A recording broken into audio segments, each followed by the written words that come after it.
النهاردة هنتكلم عن شخصية فريدة وثرية للغاية، فهو كاتب وشاعر ومنتج ومدير لأعظم فرقة مسرحية في تاريخ المسرح المصري اللي هي فرقة الريحاني، ورفيق الدرب للفنان نجيب الريحاني، وشريك في نجاحه ونجاح فنانين كتير في الوطن العربي.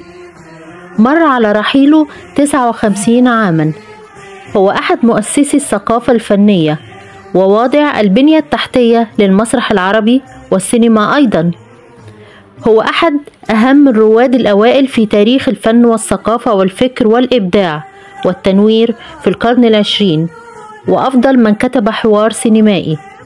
هنتكلم النهاردة عن الأسطورة الخالدة والمؤسسة الثقافية المتكاملة بديع خيري.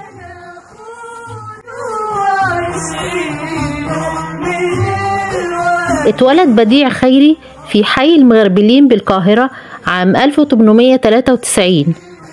التحق بالكتاب وحفظ القرآن الكريم، وكتب الكثير من الزجل في سن مبكرة للغاية. التحق بعدها بمعهد المعلمين وتخرج منه عام 1912، وعين مدرسا لمادة الجغرافيا واللغة الإنجليزية.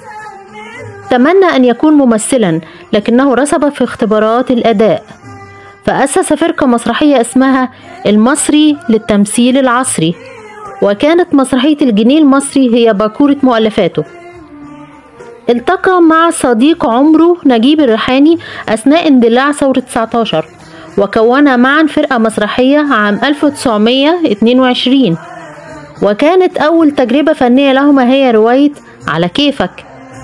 توالت بعدها العروض المسرحية، ومنها الليالي الملاح والشاطر حسن والبرنسيسة وأيام العز والفلوس وغيرها من العروض.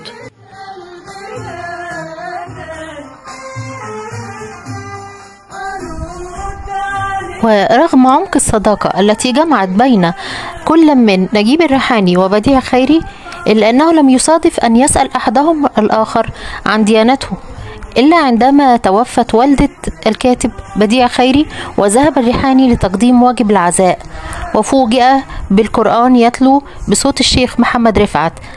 وقتها جلس بجانب صديقه وقال له همسا: هو أنت مسلم يا بديع؟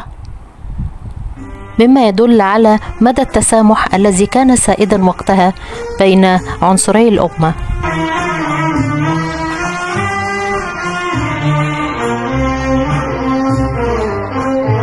ويعتبر بديع خيري صانع ثورة في عالم الزجل، حيث كتب في القصيدة الواحدة عدة بحور شعرية بدلا من النظام التقليدي. ويقول الكاتب خيري شلبي إن بديع خيري هو الند الوحيد للشاعر بيرام التونسي في كتابة الزجل بنكهة فكاهية مصرية. تزوج بديع خيري من خارج الوسط الفني، وأنجب 3 أبناء هم مبدع ونبيل وعادل خيري، الذي أصبح فيما بعد ممثلا ناجحا. ومن الأعمال السينمائية التي ألفها بديع خيري فيلم سلامة في خير، 30 يوم في السجن، أبو حلموس، سي عمر، العزيمة، انتصار الشباب، ورد الغرام، أحمر شفايف. وفي المسرح الدنيا لما تضحك، الدلوعة، السكرتير الفني، والشايب لما يتدلع، ولو كنت حليوة. حصل بديع خيري على عدة جوائز وأوسمة، منها جائزة وزارة الأشغال، ووسام الاستحقاق الثقافي، وجائزة الأدب من الجزائر، وجائزة الترجمة والتمثيل من تونس.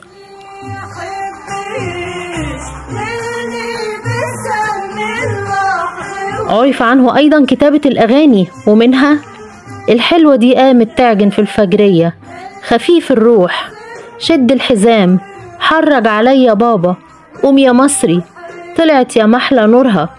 كتب أيضا شحات الغرام للموسيقار محمد فوزي، عليك صلاة الله وسلامه لأسمهان، بطلودة واسمعودة لعزيز عثمان، وغيرها من الأعمال الناجحة. اتوفى ابنه عادل خيري في عز شبابه عام 1963، مما تسبب له في حالة من الحزن الشديد وتراجع في الحالة الصحية، ليلحق به بعدها ب3 أعوام في 1 فبراير عام 1966. رحم الله رائدا من رواد المسرح ومبدعا لن يعوضه الزمان، الكاتب والشاعر المبدع بديع خيري.